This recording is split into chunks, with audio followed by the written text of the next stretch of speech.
मिट्टी कृषि का आधार है और वैश्विक खाद्य सुरक्षा में इसका अहम योगदान है।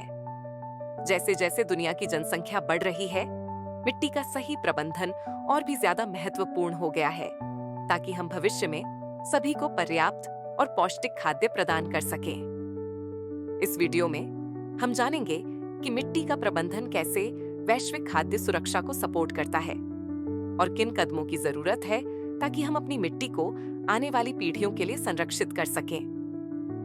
मिट्टी खाद्य उत्पादन का आधार है। स्वस्थ मिट्टी पौधों को जरूरी पोषक तत्व, जल और संरचना प्रदान करती है, जिनकी फसल को उगने के लिए जरूरत होती है। हालांकि मिट्टी का अत्यधिक उपयोग, वनों की कटाई और जलवायु परिवर्तन जैसे कारणों से मिट्टी का क्षरण हो रहा है, जो वैश्विक खाद्य सुरक्षा के लिए खतरे का संकेत है।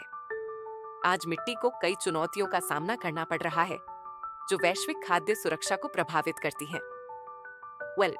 मिट्टी का कटाव। मिट्टी का कटाव एक बड़ी समस्या है, जो खराब भूमि प्रबंधन या अत्यधिक मौसम घटनाओं के कारण होता है। इससे खेती के लिए उपयुक्त भूमि की कमी हो जाती है और यह खाद्य उत्पादन प्रणालियों को प्रभावित करता है, विशेषकर उन क्षेत्रों में जो पहले से ही कमजोर हैं। 2. मिट्टी का बिगड़ना। एक और समस्या है मिट्टी का बिगड़ना। जब मिट्टी अपनी उर्वरता खो देती है, जैसे अत्यधिक खेती, वनस्पति की कमी और खराब प्रबंधन के कारण, इससे उगाई गई फसलों की उपज में गिरावट आती है और जलधारण क्षमता भी कम हो जाती है। 3. जलवायु परिवर्तन का असर। जलवायु परिवर्तन भी मिट्टी के स्वास्थ्य को प्रभावित कर रहा है। बदलते वर्षा पैटर्न, बढ़ती तापमान और चरम मौसम घटनाओं जैसे सूखा और बाढ़ मिट्टी का सही प्रबंधन करना और भी कठिन बना रहे हैं, जिससे खाद्य सुरक्षा पर और अधिक असर पड़ रहा है। इन चुनौतियों से निपटने और खाद्य सुरक्षा सुधारने के लिए मिट्टी का सही प्रबंधन आवश्यक है। आइए कुछ प्रमुख उपायों पर नजर डालते हैं। 1. कंजर्वेशन टिलेज और नो टिल खेती। एक प्रभावी तरीका है नो टिल खेती। इसमें मिट्टी को जोते बिना खेती की जाती है, जिससे मिट्टी का कटाव कम होता है और उसकी संरचना बनी रहती है। ये मिट्टी के जैविक पदार्थ को संरक्षित रखता है और जलधारण क्षमता बढ़ाता है। 2. एग्रोफॉरेस्ट्री और कवर क्रॉप्स एग्रोफॉरेस्ट्री, जिसमें पेड़ और फसलें एक साथ उगाई जाती हैं, मिट्टी के कटाव को रोकने, जलधारण बढ़ाने और उर्वरता को सुधारने में मदद करती है। कवर क्रॉप्स भी मिट्टी की रक्षा करते हैं और इसे पोषक तत्वों से समृद्ध बनाते हैं। 3. जैविक खेती और कंपोस्टिंग।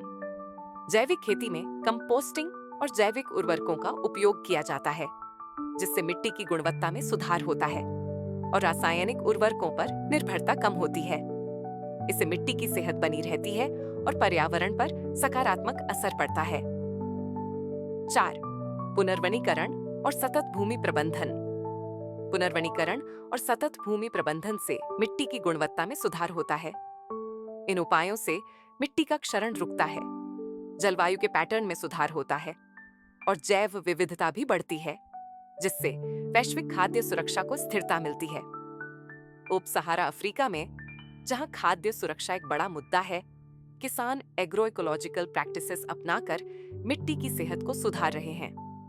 कवर क्रॉप्स, मल्चिंग और जल प्रबंधन जैसे उपायों से ये किसान अपनी मिट्टी को फिर से उपजाऊ बना रहे हैं और खाद्य उत्पादन बढ़ा रहे हैं। इन उपायों से मिट्टी की सेहत बेहतर हुई है, जल की खपत कम हुई है और उत्पादन में वृद्धि हुई है। यह उदाहरण यह दिखाता है कि सही मिट्टी प्रबंधन से खाद्य सुरक्षा को कैसे बेहतर किया जा सकता है। कुल मिलाकर मिट्टी का प्रबंधन वैश्विक खाद्य सुरक्षा में अहम भूमिका निभाता है। सतत कृषि पद्धतियों जैसे कंजर्वेशन टिलेज, एग्रोफॉरेस्ट्री और जैविक खेती से हम मिट्टी की सेहत को बेहतर बना सकते हैं और खाद्य उत्पादन को स्थिर रख सकते हैं। स्वस्थ मिट्टी का मतलब है एक स्वस्थ भविष्य। वीडियो देखने के लिए धन्यवाद। अगर आपको यह वीडियो उपयोगी लगा हो तो कृपया लाइक करें, सब्सक्राइब करें और नीचे कमेंट में बताएं कि आप खाद्य सुरक्षा के लिए कौन से उपाय अपनाते हैं।